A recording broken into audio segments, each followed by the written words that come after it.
with a hand, which popped up after the game, so he's not going to practice today. And then everyone else is limited. Is that hand injury potentially long term? It's concerning. We'll see how the week progresses. Is Dwayne, Philly's down? I mean, it's just another one for you guys. But is Dwayne at least close now? He's closer. We'll see again as the week goes, but we'll see. With Roger Saffold, how close is he to being elevated? Last week was his first little bit. He's obviously he's not in football shape yet, so we'll see how he progresses this week. But I wouldn't count on it this week. Robert, I know Rich asked you general first quarter question after the game that night, but specifically the first series on offense. You think theoretically that's your favorite plays, right? The coordinator, the quarterback, coaching staff. You guys have not been able to do much of those first drives this year. What is leading to that? That's a good question. Young group. And again, these aren't excuses. It's just it's reality. It's when you lack continuity and you lack playing together. You get a lot of guys in and out of the lineup. The precision it takes, and especially when you're young and you're amped up. It's Monday Night Football. For example, last week we gained a couple yards on a run, and then Zach was a little amped up, and he's not the first or the last. I've seen Hall of Famers sail the first ball. And then we have a third down opportunity, and it just doesn't call it for what it was in the launching, but it just didn't work out. And so, again, a precision league, being precise, and things haven't just not gone our way in those situations. We got to be better. I do think we came back the next drive, and we had 2 consecutive drives that pushed into their territory. It was just derailed with fumbles, But I thought last week, Monday night, in the first quarter, I thought we were moving the ball better than we had been. I just wish that we could have taken care of the football to see what the result could have truly been. Hackett is most of the West Coast coaches have the script, right? They script the first 15. So, I mean, how much of it could be that? Just maybe taking a hard look at the way he's scripting for the early part. For sure, you're always going to look inward first and try to find the whys. And like I said, I thought last week we moved the ball well within the first 15. It didn't turn out the way we wanted, obviously with the turnovers. Not to make excuses or to defend anyone, but of course it could always be better from a coaching staff standpoint. How would you assess how Alan Lazard's played this year? Alan. He's had some ups and downs. He knows that. He and I had a great talk. I love his mindset. I love the way he approaches every day. I love the way he approaches his work week.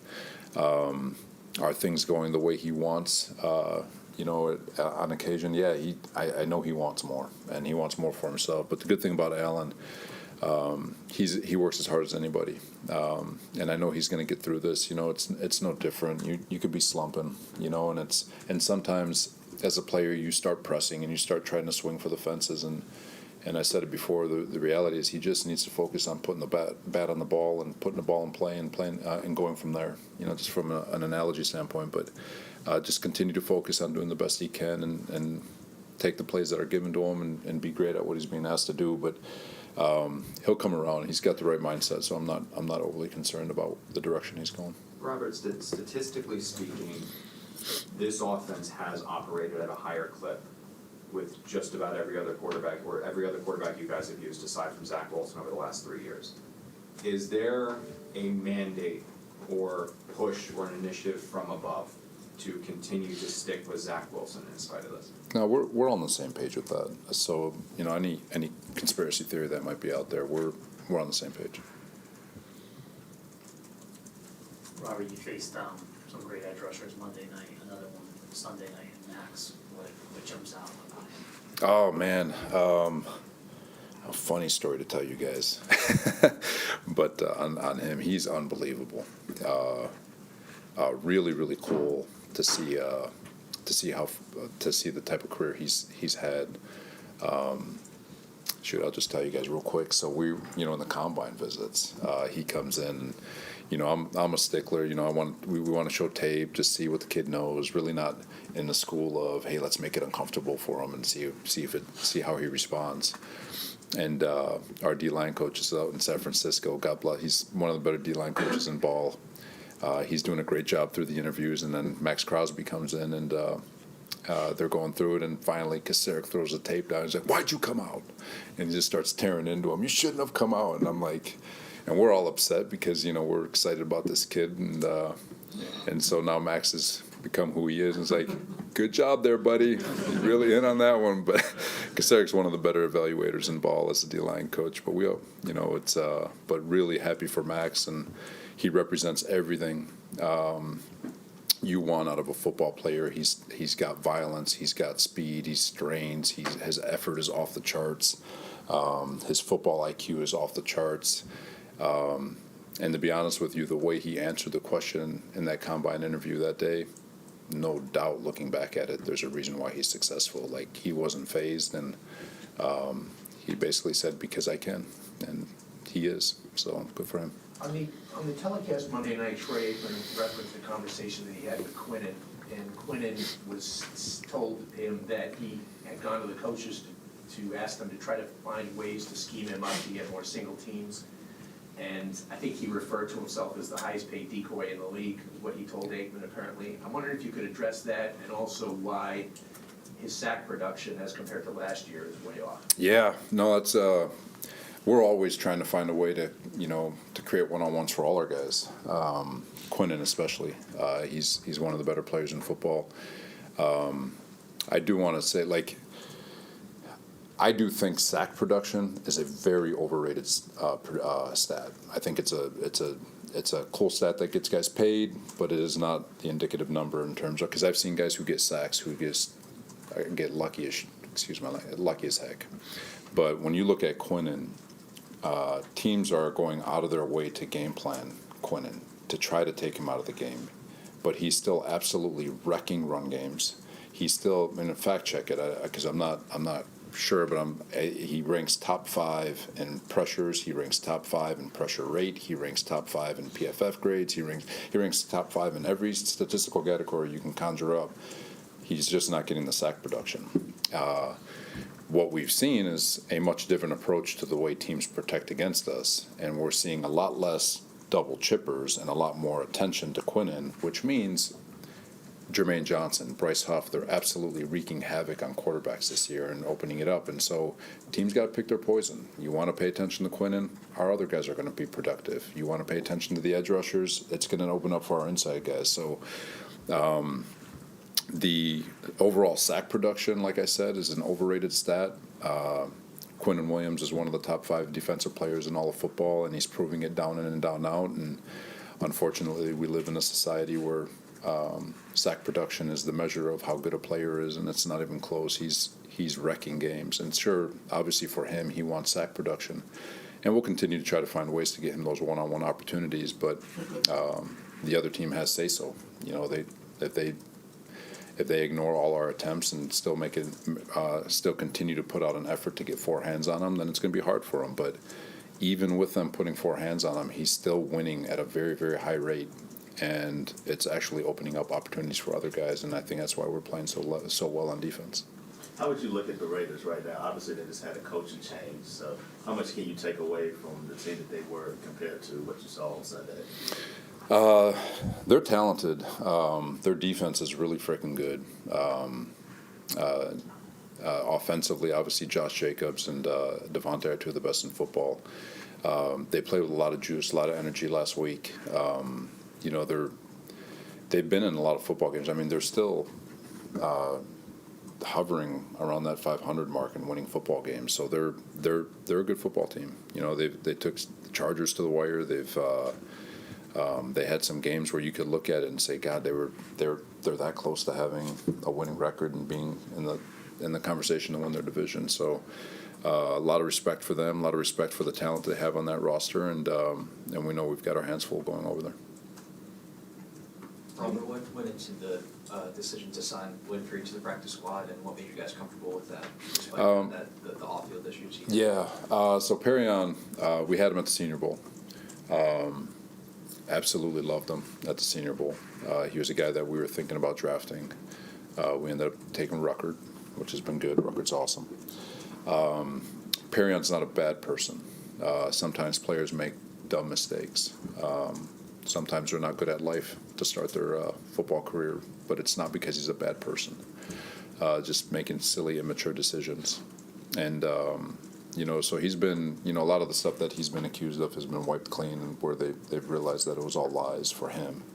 But as far as the person, he's a good man. He's just got to figure out how to be good, just make better decisions. And we do believe with our D-line group and how strong that group is, the men that we have in that room, that he's going to find the right path. And the last comment I'll make on it with regards to Perion, he's a tremendous talent, but he's also somebody who loves the game of football. And I think he's realized that he can lose ball. He can lose what he loves if he doesn't take care of the things that he needs to take care of off the field. And he's got a love for football that I think he realizes that he needs to protect a little bit better. And we're going to give him the opportunity to show that he wants to protect it while growing in a group that I think that can maximize who he is and the type of player he can be. Robert, when you were talking about Quinn and you mentioned Bryce Huff, his stats are kind of ridiculous. I mean, whether it's the sacks, the pressures, I mean, is he... Sacks don't matter. That is true, though. So, They don't.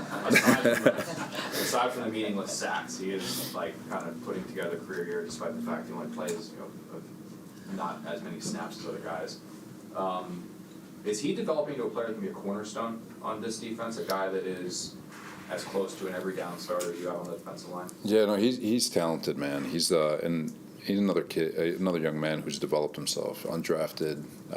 When he played linebackers first year we got here, asked him to remake his body. He's done it all, and he's earning every down reps, and he's continuing to win his one-on-one opportunities. And I think his sack production is not that great. If I'm not even sure what his sacks are. I just know he moves. He's got 5. See, I didn't even look at it.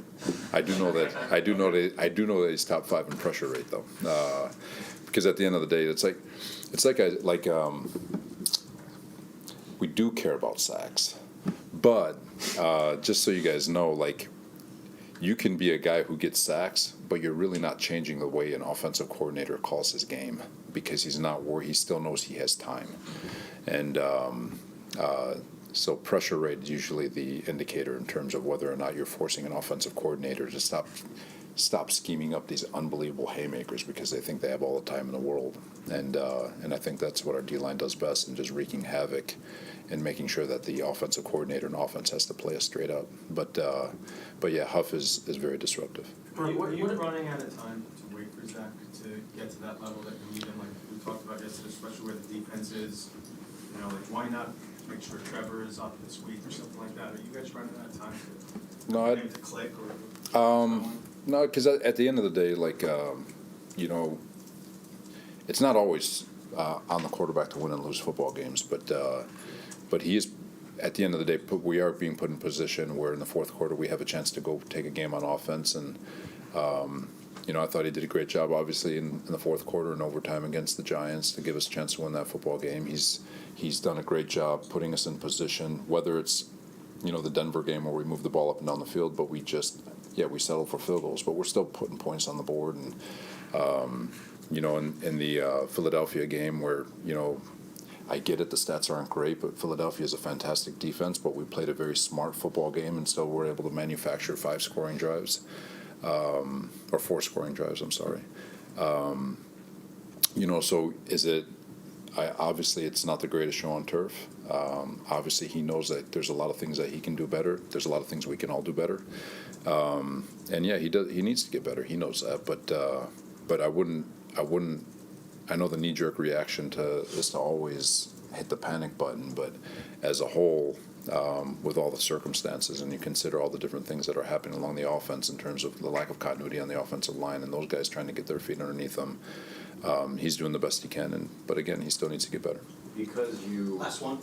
Because this season, it's not getting late quick, but because this offense is historically struggling, and you can't wait forever for Zach, do you need to start getting first team reps in practice to Tim in case you do need to make a switch? No, you're always going to give all those reps to the starting quarterback. You know, that's everywhere. You know, you got to prepare for him to play football, and so he can go out there and be his best. It's part of being a backup. You know, it's you're not going to get any first team reps, but there's a lot of mental reps you can get. And like I said, at the end of practice every day, we have a 10-minute developmental period where those guys get all the game reps all the game plan reps that they miss out on during practice because there's just not enough reps to go around with all of the new sports science and stuff. But fair question, but not something that we can give them. Thanks, everyone. All right, guys. Appreciate y'all.